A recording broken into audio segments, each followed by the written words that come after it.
Hello guys, কি অবস্থা সবাই? কেমন আছেন সবাই? আশা করি সবাই ভালো আছেন, আমিও ভালো আছি। সো আমি ডেইলি ব্লগ এখন থেকে ডেইলি ব্লগ আপলোড করব। সো দেখতে পাচ্ছেন আমার বন্ধুদের মাল শেষ বলতে আবার কালকে পরশুর ভিতরে মাল আসবে। তো কুইক বিটের মাল তো একেবারে শেষ, এটা ডেইলি মাল আসে যার কারণে স্টক কম করি। আবার কালকে মাল আসতেছে, কালকে আবার কুইক বিটের গাড়ি তিনটা বাইরে আপাতত।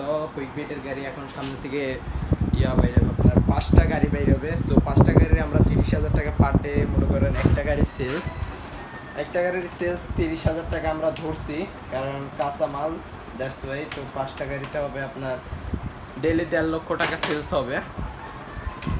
সো আলহামদুলিল্লাহ, এখন আশা করি সামনে একটা ভালো পর্যায়ে যাইতে পারবো। তো আমরা আমাদের নতুন একটা ব্রেড আপনাদেরকে আগে মনে দেখেছিলাম, এই যে ব্রেডটা নতুন আছে আমাদের সিটি গ্রুপে। অবশ্যই বিভিন্ন দোকান আপনারা পেয়ে থাকবেন এখনও, আদার সিটি মানে শহর বাদে শুধু চিটাং আর ঢাকার ভিতরে পাওয়া যায় এইসব ব্রেড।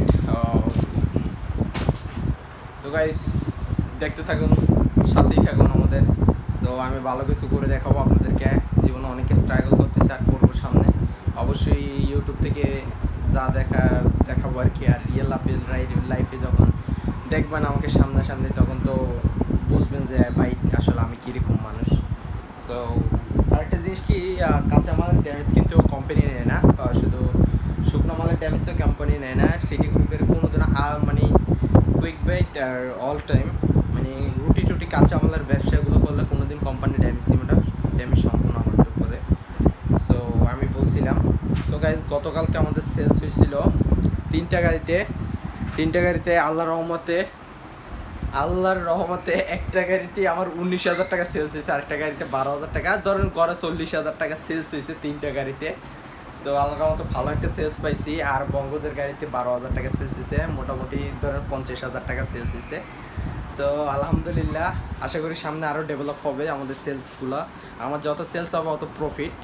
সো আমি মাসে একটা টার্গেট রাখছি আর কি। সো আশা করি ভালো হবে। আর ভিডিওটা নতুন, আপনারা কেউ নতুন হলে আমার এই চ্যানেলটা সাবস্ক্রাইব করে দেবেন মাস্ট বি। আর এটা হলো আমাদের ক্যাশ বলতে আমার ক্যাশ আর কি, এই যে।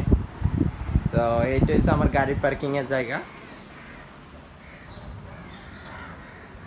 এই যে আপাতত এই একটা গাড়ি আছে, এটা হচ্ছে বঙ্গদের গাড়ি, সেলস দিয়ে আসছে। আর আরও তিনটা বাহিরে আছে, তিনটা আসবে। এই যে পুরাটা হলো এই যে যেগুলো সব ড্যামেজ, এই যে ড্যামেজগুলো এরকম ফালাই রাখছি, কারণ প্যাকেটগুলো সিরি ফালাই রাখছি। পাখি, তারপরে বিভিন্ন পশু পাখি বা কুকুরেরা আসি খায় আর কি। তো এগুলো তো পুরাই ফেলা যায়, কিন্তু এখন বৃষ্টির কারণে আমরা পুরাতে পারতেছি না। তো যাই হোক, আর আরেকটা জিনিস কি গাইস, কাঁচামালে কিন্তু আপনারা বাকি ছাড়া মাল বিক্রি করতে পারবেন না। যারা কাঁচামাল নিয়ে ব্যবসা করতে চায় তাদেরকে আগে আমি একটা কথা বলতে চাই, আপনারা যদি মনে করেন গাড়ি হিসেবে আপনার হিসাব, কাঁচামালে অন্তত প্রতি গাড়ি হিসেবে 10,000 টাকা করে ছাড়ি দিতে হবে মাঠে। তো প্রত্যেকটা গাড়ি হিসেবে 10,000 করে মাঠে ছাড়ি দিতে ওভারঅল করতে পারে। আর ডিএসআররা যেহেতু বাকি দিবে, তো তারা অবশ্যই কিছু খাবে। তো আপনি অবশ্যই একদম কাঁচামালের শুরুতে যে ব্যবসাটা মানে শুরু করবেন, 1 লাখ টাকা মাথার থেকে ছাড়িয়ে দিতে হবে। মনে করেন 1 লাখ টাকা চলে গেছে গেল, তারপরের থেকে আপনি লাভ করবেন। কারণ ওরা যখন টাকাটা খাবে বা নিজেরা নিয়ে ফেলবে, টাকাটা ডিএসআররা বা খরচ করে ফেলবে, বা দোকানদারের থেকে তুলতে পারবে না, বা বাকি ওভারঅল বেশি হয়ে যাবে, তখন তো একটা ডিএসআর আপনার থেকে চলে যেতে পারবে না। আপনার বিভিন্ন মানে কাগজপাতি দিয়ে আটকে থাকবে আর কি। আপনার এখানে অবশ্যই কাজ করতে হবে আপনার থেকে বাধ্যতামূলক, তখন আপনি লাভের মুখটা দেখবেন আর কি। মনে করেন 1-2 মাস পরে আর কি লাভের মুখটা দেখবেন ব্যবসার। তো এটা আর কি, কাঁচামালের ব্যবসাটা আসলে এরকম। আর কাঁচামালের ব্যবসাটা যত সেলস দিবেন তত লাভ, বুঝতে পারছেন? আর টাকা ঘুরে গিয়ে মনে করেন 50,000 টাকা বাকি দিছেন, আবার 50,000 টাকা মনে করেন সকাল বিকেল এরকম মানে ঘুরে ফিরে 50,000 টাকা আসবে, 50,000 টাকা রোডে থাকবে। সো কাঁচামালের ব্যবসাটা এরকমই। তো আশা করি আপনারা যদি দেখেন আমার ভিডিও অবশ্যই বুঝতে পারবেন, বিভিন্ন ব্যবসা সম্পর্কে আইডিয়া দিব, এবং ডিলারশিপের ব্যবসা কীভাবে করতে হয় এবং হিসাব নিকেশ কীভাবে হয় সব কিছু ব্যাপারে আইডিয়া দিব। সো ভিডিও চ্যানেলটা সাবস্ক্রাইব করে রাখেন, নতুন হলে অবশ্যই সাবস্ক্রাইব করে রাখবেন মাস্ট বি। সো আসসালামু আলাইকুম, এখন এই পর্যন্তই। আর আবার দেখা হচ্ছে কালকে, আমি ডেইলি ব্লগ আপলোড দিব। সো আসসালামু আলাইকুম, আল্লাহ হাফেজ।